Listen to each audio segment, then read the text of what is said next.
katılımcılar, öğle arasının ardından festivalimizin son İlham Veren Konuşmalar oturum için yeniden huzurlarınızdayız. Kütüphanecilik dünyasının önde gelen isimlerinden Amerika Kütüphane Derneği Ala Başkanı Sayın Maria McCauley'i ağırlamaktan memnuniyet duyuyoruz. Kütüphanelerin toplumsal etkisi, liderlik vizyonu ve geleceğe dönük mesleki açılımlar hakkında bizlerle değerli görüşlerini paylaşmak üzere Sayın Maria McCauley'i güçlü alkışlarla sahneye davet ediyorum.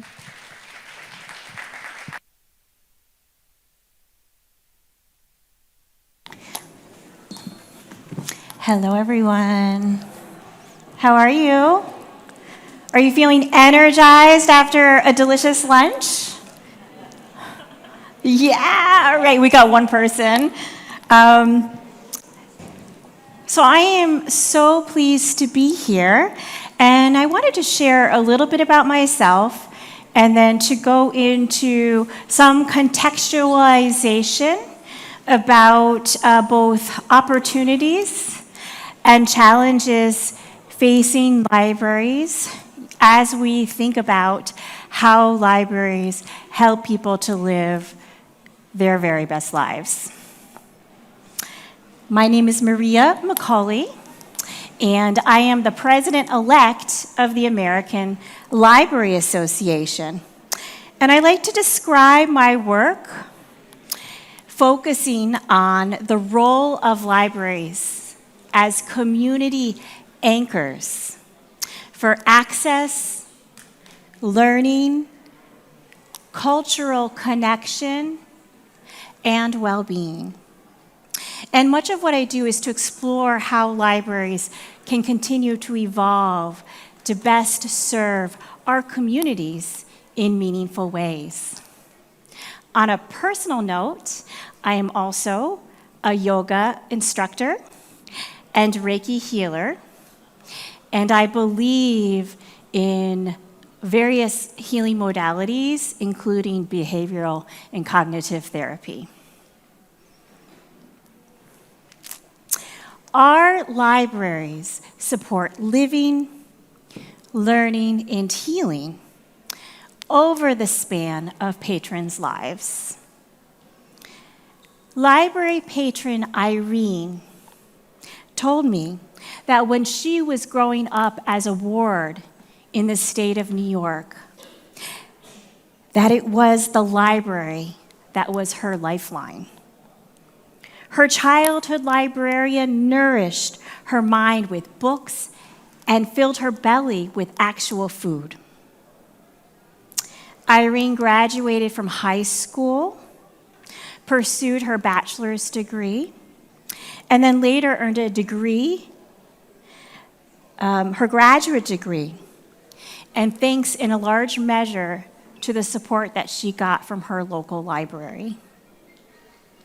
Wherever she has lived, Irene has been a regular visitor and supporter of her library.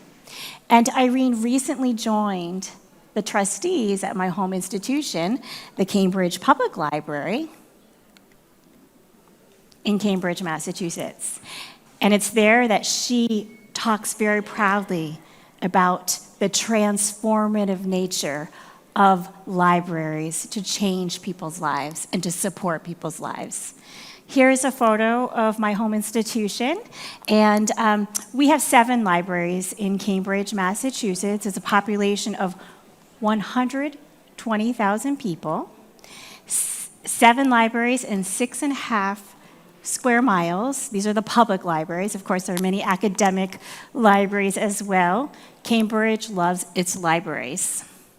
Our mission in Cambridge is to welcome all, inspire minds, and empower community. Another library patron, Judy, shared with me that she had been diagnosed with a brain tumor. And as part of her recovery, she would walk 10 minutes to the library, sit, rest, and then pick up a book and walk home. The library was Judy's sanctuary, It helped her with her daily healing practice, and she was so thankful, so filled with gratitude for having the library as part of her healing practice, that she talked to our foundation director and gave an estate gift in honor of, a planned gift in honor of her time spent in recovery. The library was a symbol and place for Judy of possibility and healing. Another young patron, Sanji, was battling a rare disease. Her family flew all over the globe trying to find some kind of a treatment that would work for Sanji. And when Sanji was home, she would always come home to the children's room, the third floor of this library. And that was her happy place. It was the place where she could read and be in another world. And sadly, Sanji passed away. However, her parents found ways to honor her. The Phantom Tollbooth was one of her favorite books, and we got permission from the publisher to make a space to honor Sanji's life in the place that she loved to live at. For many patrons like these, our libraries are lifelines. Our libraries are where individuals heal, find sustenance, and cultivate peace. Every day, our libraries help people in their living. In our shared work, we make connections and foster goodwill. We plant seeds for healthy communities. And in the United States, when library services and the freedom to read face increased challenges, it is vital to support the communities we serve and to involve community volunteers in advocating for our libraries. And so the contextualization piece here. There are many challenges facing libraries in the United States. This includes not one, not two, but currently 60 adverse library legislation, so 60 bills across the states and one actually nationally that could potentially hurt libraries in some kind of way, whether that is around intellectual freedom and content of materials to potentially even criminalizing library workers. We are very concerned about those bills. There are also funding challenges. There was just an announcement that through the federal library services that is being threatened right now again. And we just went through this process last year. There are lots of culture wars happening in the United States, so a lot of strong feelings about the way that we should live in society. And so we have fractured communities. And then libraries struggle. What is the best way to serve our most vulnerable and marginalized in our communities? We also try to figure out how to help our community with social and civic connection. I heard during the poster sessions that some people talked about the importance of social connection for our community members, and we see that play out in the United States. And all of these areas, and of course, informed literacy. And it's so vital, that we have the connections, the civic infrastructure, and an informed and knowledgeable community so that we can have a strong democracy. Intertwined with these challenges, libraries in the United States have identified to support community well-being in multifaceted ways. And as societal needs change and grow, so do library services. Libraries are the place, as other social structures and nets of support go away, it is the library that remains as a hub and a structure of support for our communities. So what is an example of this? In the United States, we have seen a huge growth in the number of social workers in libraries. So this is actually pretty typical nowadays. From 2013 to 2021, the number of libraries in the United States with social workers increased 900%. And that is because of the demand around how do we help people, especially our most vulnerable and marginalized and people who don't have a lot of power and who are economically challenged. Another example, and I'm sure you have many examples of this in Turkey, is around, during the pandemic, like how do we figure out quickly how to get resources out to the community, including for many libraries in the United States, take out technologies and making sure that people had access to learning. I saw your bookmobiles outside. I think that's another great example of ways to get our resources out to the community. And then I know that last year your focus was on generative libraries. Well, in the United States, we are struggling with, how to best make sense of AI and how to make sense of advances in technology and where our community members places in that. And I would say that we're still trying to figure it out. Lots of different institutions are now working on policy around this. The city of Cambridge has a general policy around AI and are really encouraging people to use the resources that they have. And there are questions. There are questions around who has access to AI tools, sustainability questions, where is the AI, the actual information being generated from.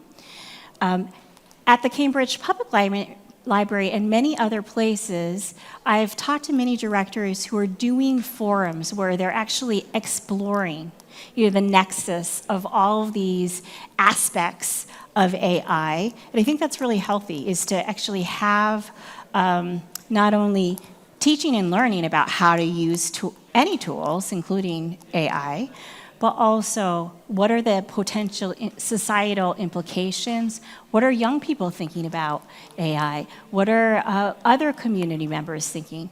We held a town hall where there were hundreds of people who came through, and it was the young people who were the stars.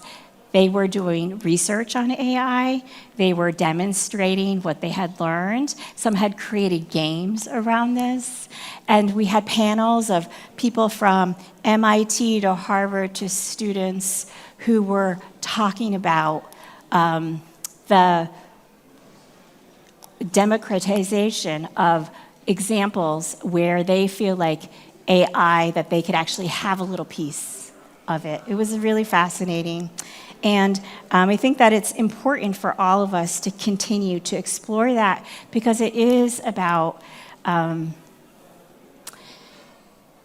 with any emerging technologies, I think it's really important to think about, what that means for our humanity.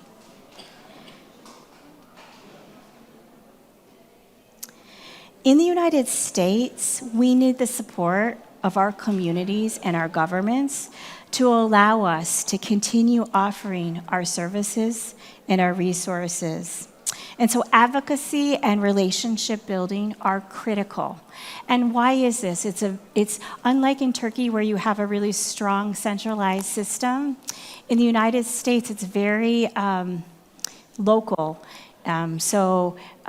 Local schools, for example, you can have a lot of resources if it's a wealthy community, and you can be really under-resourced if it's a poor community for your educational system. Similar to libraries, and similar to the kinds of support that the community provides.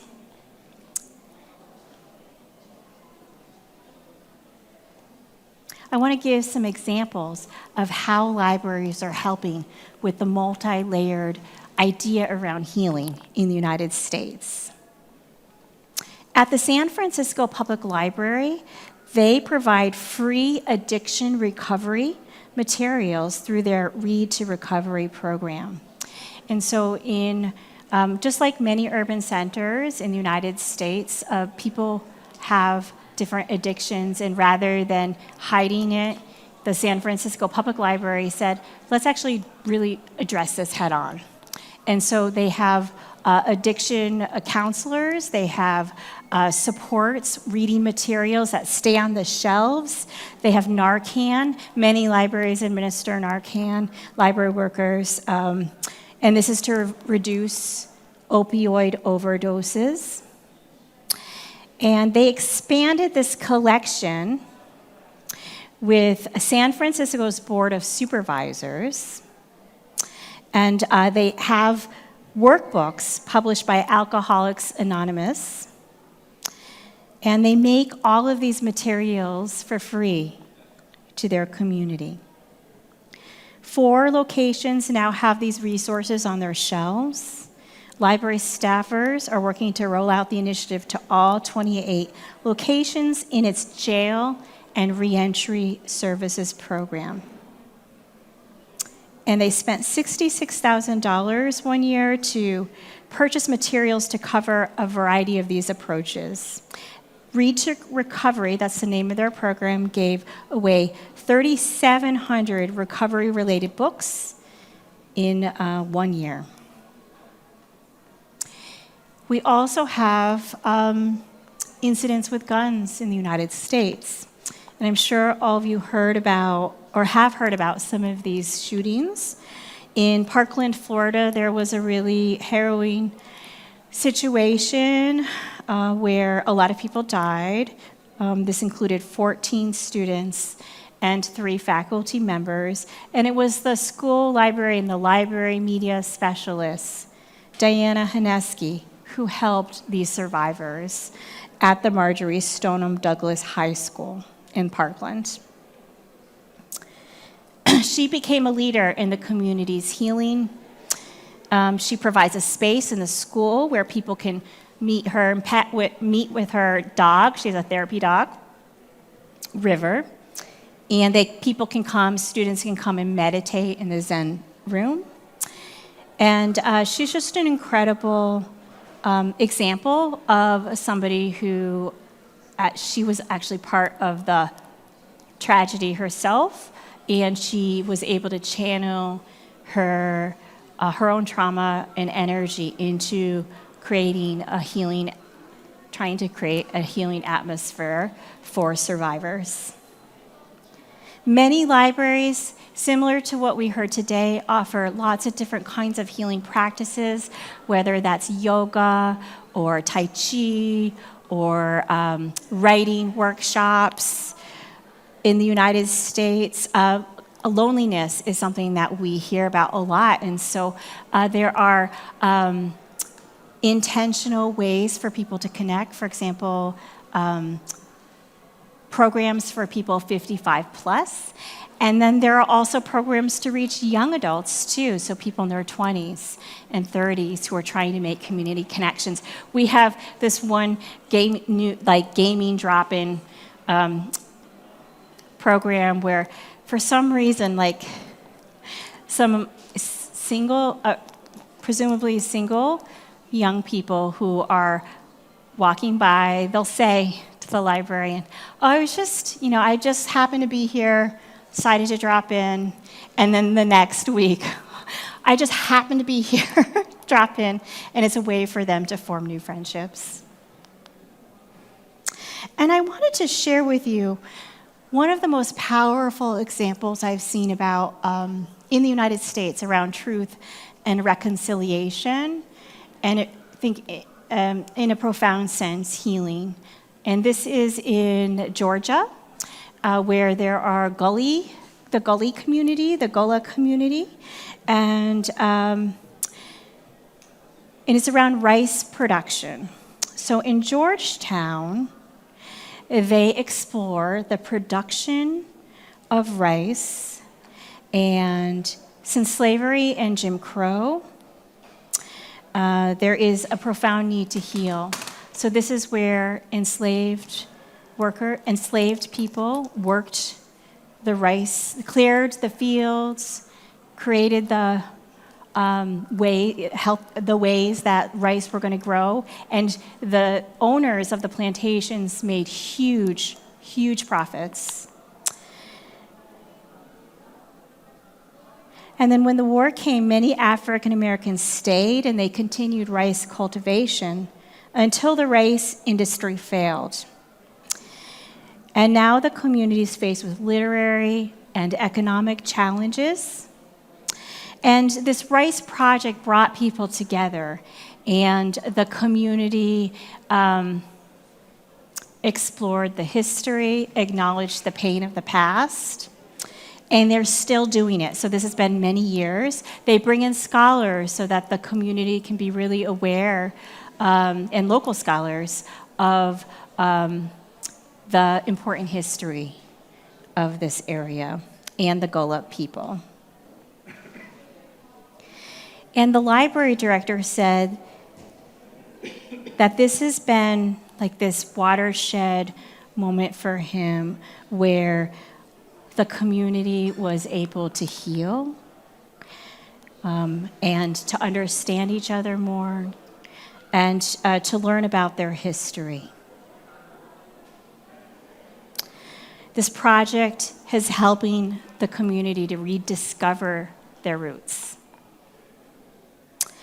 Other examples, there are many, but Baltimore County Public Library has pop-up shops, and this is to encourage, to make sure that people are investing locally in small businesses, diverse businesses.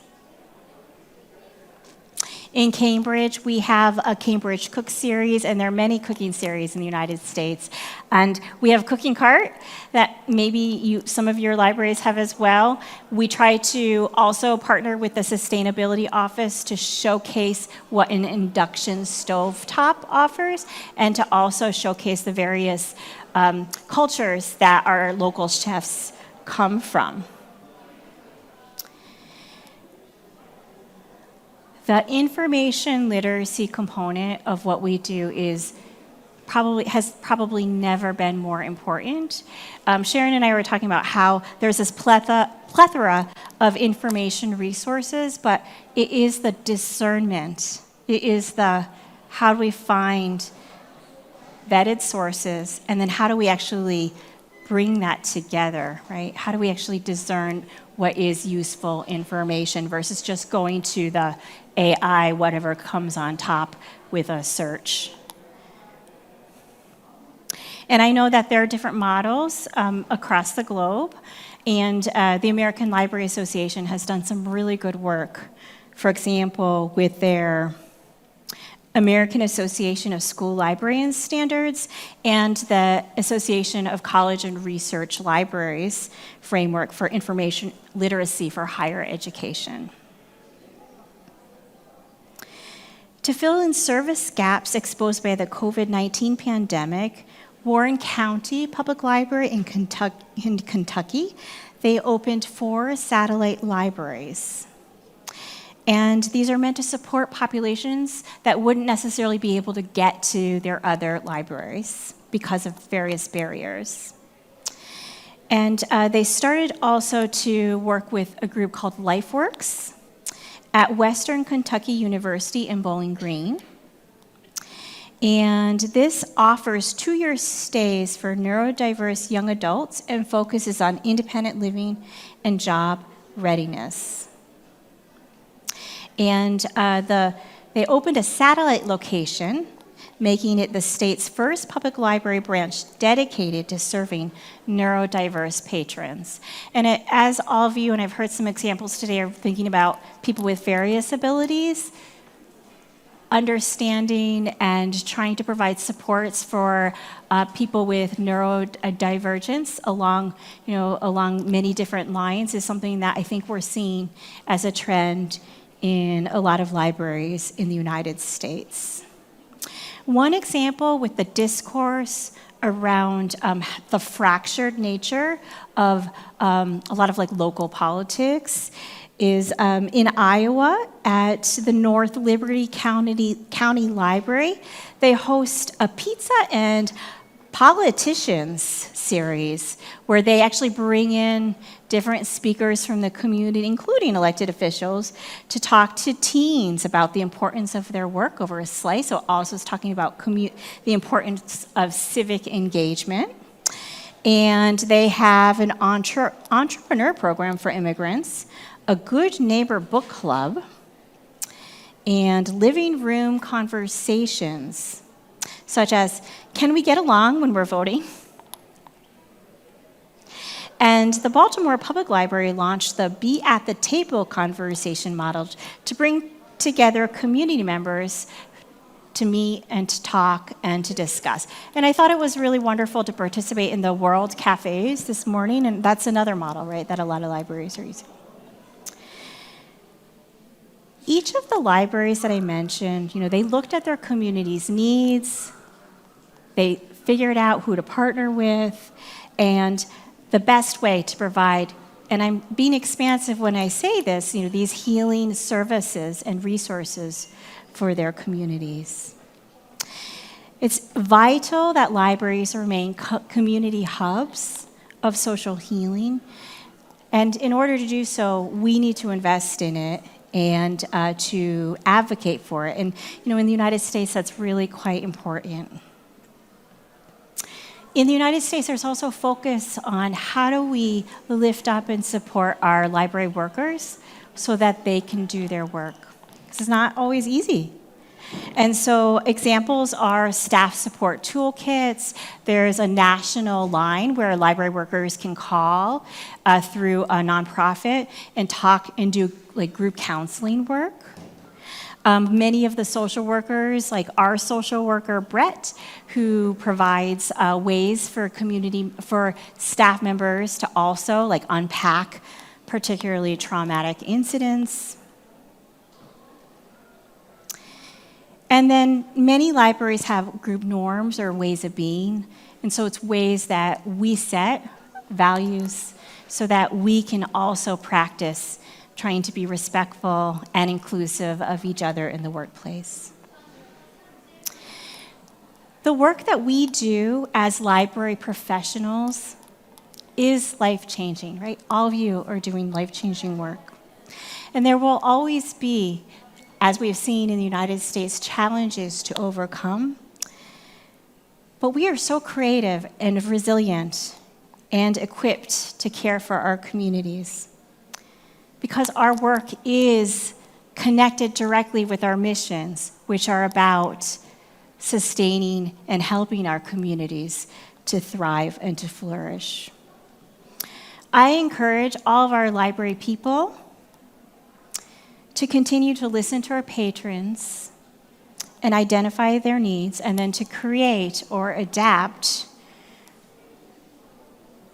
ways to move forward. And this is scalable. So in the United States, because there are very tiny libraries to very large county systems, we always want to be thinking about scalability.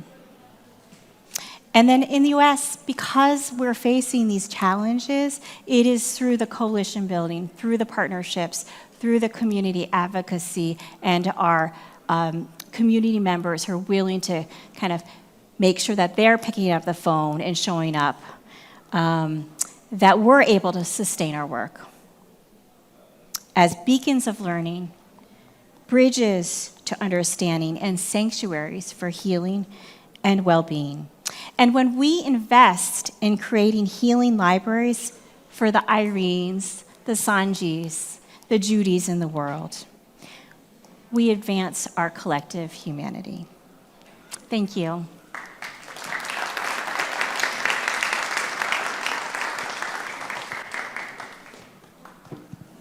Kıymetli paylaşımları için değerli konuğumuza teşekkür ediyoruz.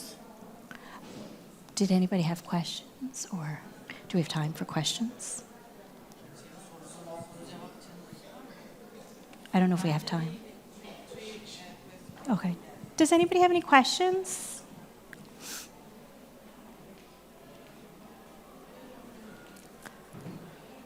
Was anybody surprised by anything I shared today?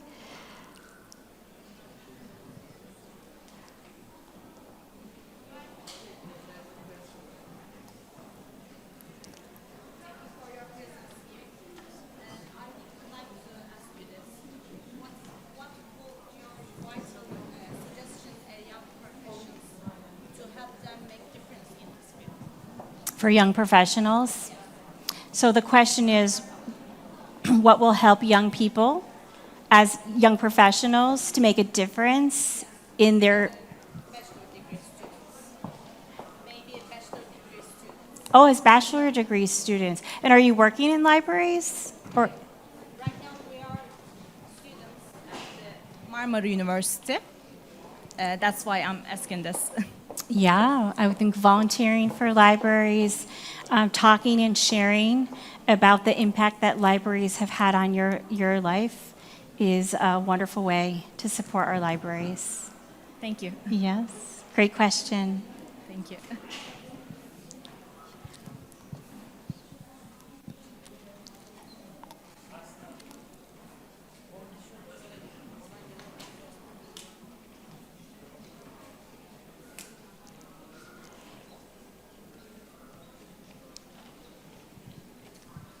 Hello, welcome Hi. to Turkey again. I want to ask you about how is the funding system of the public libraries of the United States? I mean, how the public libraries being funded by the government or by the local states or authorities? Yeah, thank you. That's a really good question about the funding model in the United States. It is, it depends. It's varied. So most local libraries, like individual libraries or a specific system, they have local funding. And then they get maybe a little bit of national funding, but just a bit. That's typical. And then there are these, some libraries have nonprofit status, so they do fundraising as well.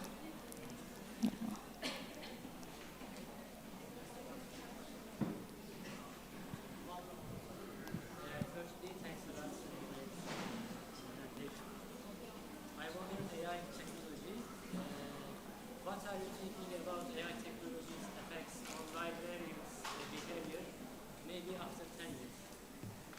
What about AI effects? In 10 years. Oh, so you're asking me to project out? So AI is out there, right? Like we're all using various AI tools.